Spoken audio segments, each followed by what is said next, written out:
Ассалаумағалейкум достар, сіздермен бірге Ауылбай Асеке.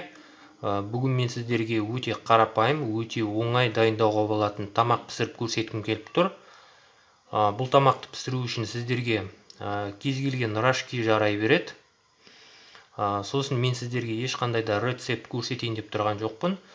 Себебі мен повар емеспін. Бірақ өзімнің тамағымды өзім пісіріп жей аламын. Егер де сіздерде өздеріңізге тамақ пісіруді үйренгілеріңіз келетін болса, міндетті түрде осы видеоны өткізбей соңына дейін мұқият қарап шығуларыңызды сұраймын. Бұл тамақты пісіру үшін сіздерге 2 үлкендеу картошка керек болады. Мен кішкентайлау 5 картошка алып тұрмын. Сосын жуа керек болады, немесе пияз. Үлкендеу керек болады. Сосын мынандай 2 чеснок керек болады. Чесноктарыңызда міндетті түрде үлкендеу болу керек. Менің бір чесногым үлкендеу, біреу кішкентайлау. Бұлардың қабықтарын ашып, тазалап турайым қазір.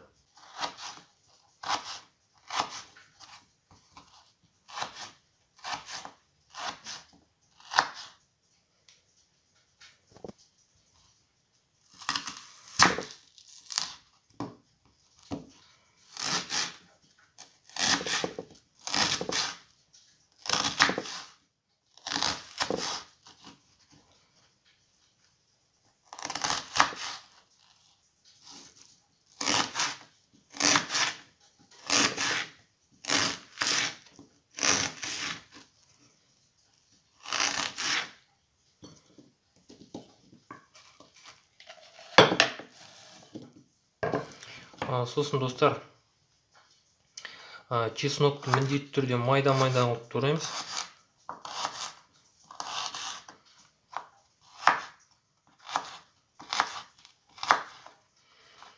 Сосын достар, айтпақшы, міндетті түрде шайнек қайнатып қоямыз.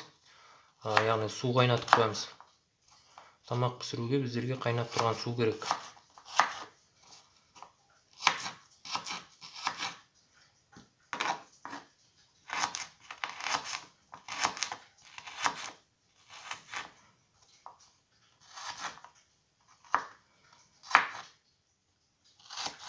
Достар, мына жерде шайнек қайнап тұр.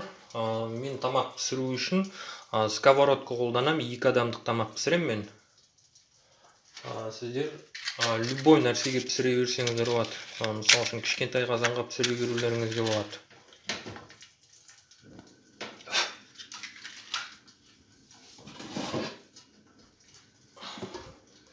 Мен мынандай сковородкамен пісіретін боламын. Антипрожарма, антипожарма, в общем, сондай деп аталады. Ішіне азғантай сұйық май құйып жіберем. Андай. Сосын міндетті түрде тамақ пісірейін деп отырған табаңыз, яғни сковородкаңыз немесе қазаныңыз ішінде ылғал болмау керек. Ылғал болатын болса, пытырлайды. Яғни май шашады. Май қызған кезде. Майды где-то 1-2 минуттай қыздырып аламыз. Сұйық майды. Содан кейін жаймен сұйық майды қыздырып алғаннан кейін, жуадан бастап саламыз. Жуаны қуырып бастаймыз ең бірінші. Достар, майымыз қызды. Енді жуаны салып бастаймыз жаймен. Сосын жуаны сразу тұздаймыз. Жуаны қуырған кезде қызартып қуырамыз, күйдіріп алмауға тырысамыз.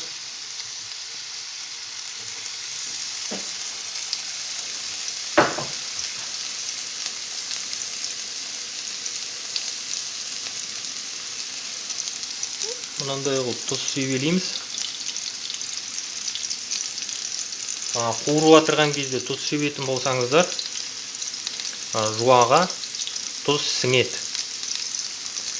Өте жақсы болып сіңеді. Картошканы қуырған кезде де картошкаға сразу тұз саласыңыздар. Сосын қара бұрыш салуларыңызға болады.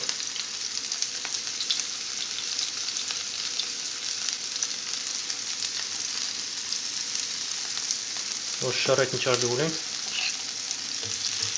Мыналарды қуатып жібереміз. Жерінен айырылмай қалды.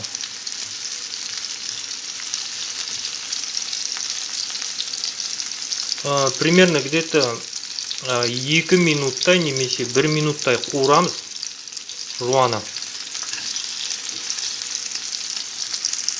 Сосын достар, жуаны, картошканы, чеснокты қуырған кезде оттың астын сәл баяулатып қоясыңыздар, қатты қуырып жібермеу үшін.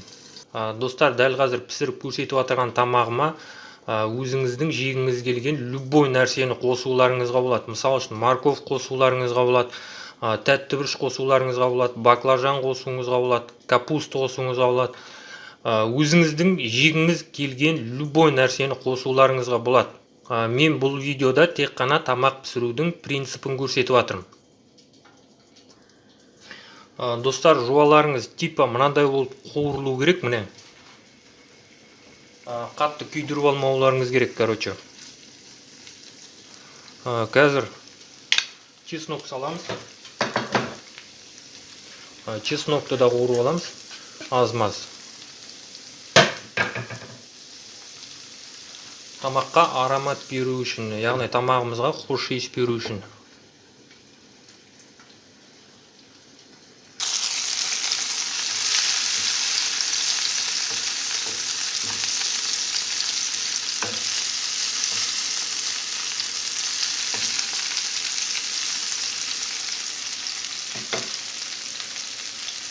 Сосын достар, тамақ пісіргенде міндетті түрде тамақтың қасында тұрасыңыздар, яғни тамағыңызды қарап тұрасыңыздар.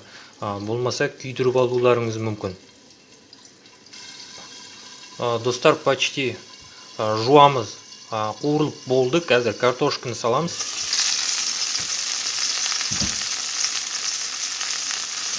Картошканы саламыз.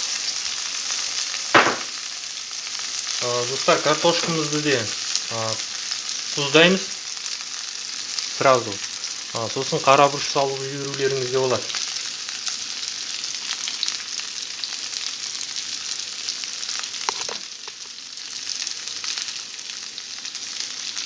Тұздап болдық, енді қара бұрыш саламыз.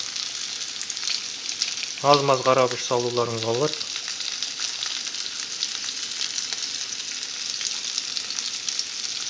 Жеткілік шығарды ойлаймын. Енді бір араластырып жібереміз.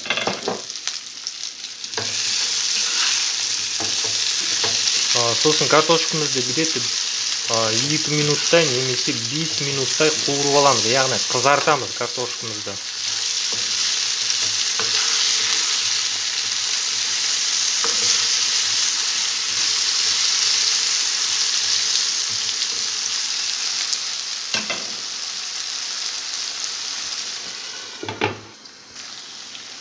Достар, сосын картошканы қуырып атырған кезде 1-2 рет араластырып аласыңыздар.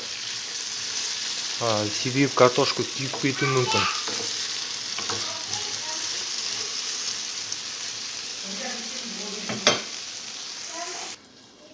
Достар, картошкамыз почти қуырылып болды. Міне мынандай болып қуырылу керек. Бұдан да кішкене тағы да қуыруыңызға болады.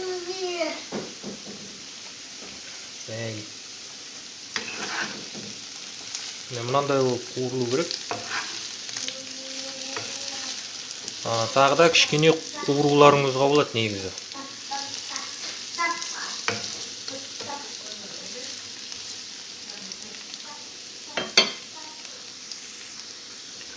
Достар, рожкиді саламыз. Мына жерде рожки мен 7 уыспен салдым, яғни бұл жерде ешқандай рецепт жоқ, содан кейін уыстап салдым. Мынау примерно 2 адамға жететін тамақ. Үстіне су қоямыз, достар.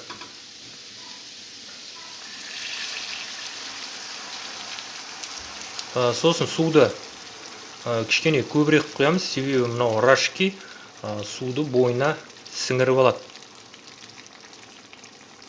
Где-то 2 сантиметрдей, 3 сантиметрдей қыламыз суды рожкидің бетінен. Араластырамыз. Сосын қазір тұз дәмін татып қараймыз, себебі жаңа мен картошканы жуаны тұздадым. Содан кейін ғана тұздайтын боламыз.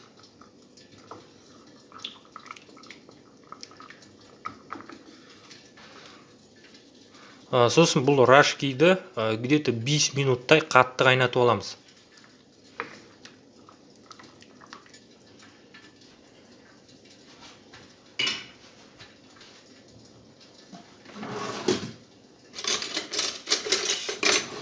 Тұз дәмін тату үшін темір қасық пайдаланам.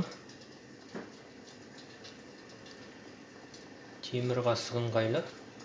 Кішкене астын қатты қоямыз оттың. Сосын суды алған кезде қайнап отырған жерден аламыз. Сол кезде тек қана суын аламыз. Майын қосып алмай.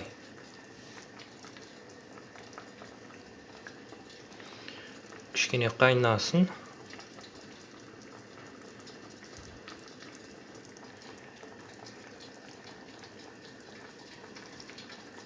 Суын алдық. Мындай тарелкаға құйып аламыз.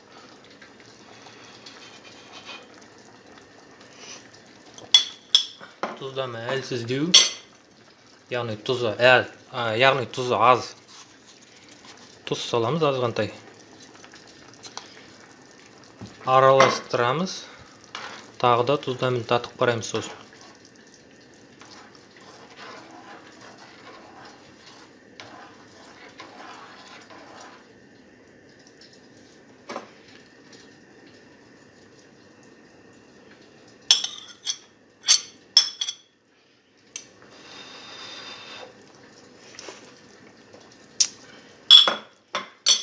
Тағы да аздау.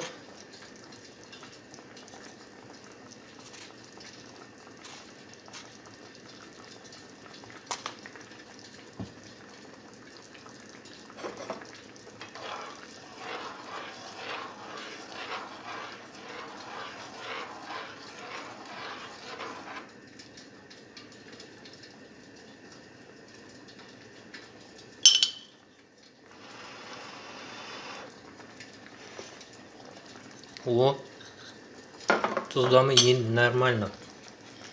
Тағы да азғантай салуға болады.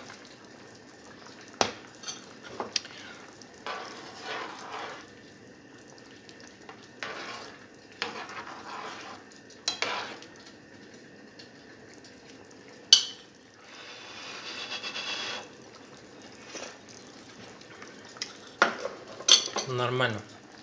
Тұздамы өте керемет. Азғантай суға жүгіруге болады. Енді где-то 5 минуттай қайнатамыз. Қатты отпен. Содан кейін тамақтың астын басамыз.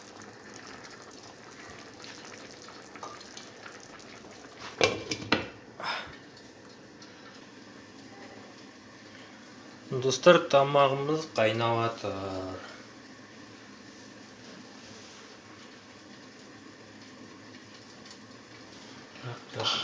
Шайникте де қайнатып кетті. Жаңа кішкентай балдар келіп.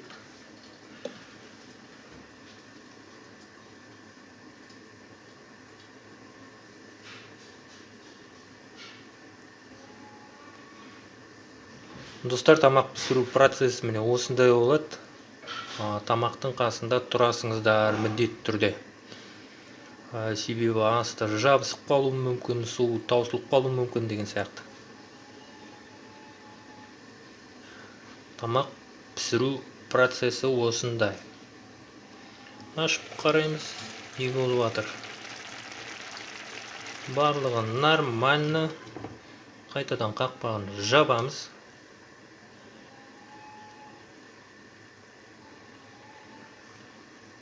Сосын достар, мына рашкиді где-то 5 минут қатты қайнатып алғаннан кейін отын басуды ұмытпайсыңыздар. Где-то 20 минуттың ішінде мына тамақ пісу керек.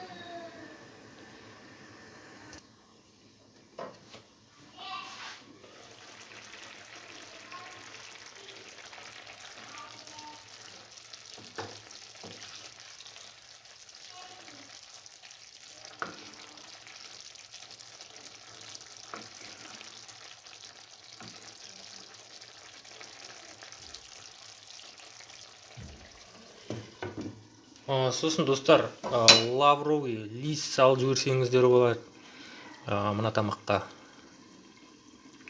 Сосын тағы да укроп салып жіберулеріңізге болады.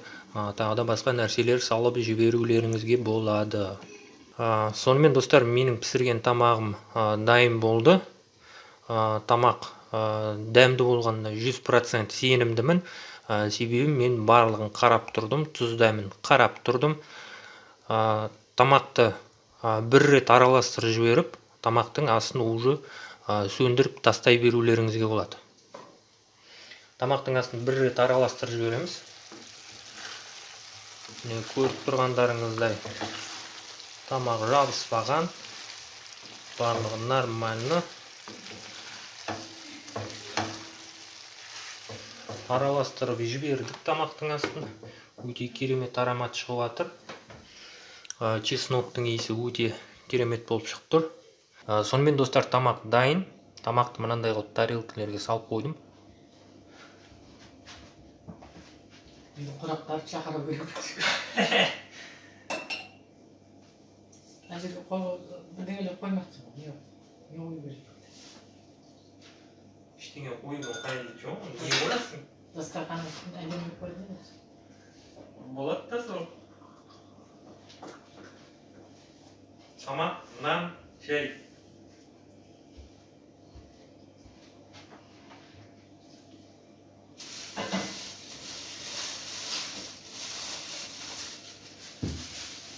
Бүйтіп бокалмен шайымызды қоямыз.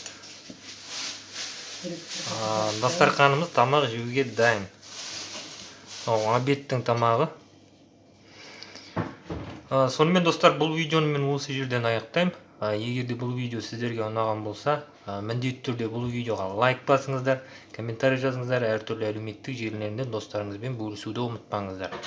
Сосын міндетті түрде менің YouTube каналыма жазылып, қоңыраушаны да басуды ұмытпаңыздар.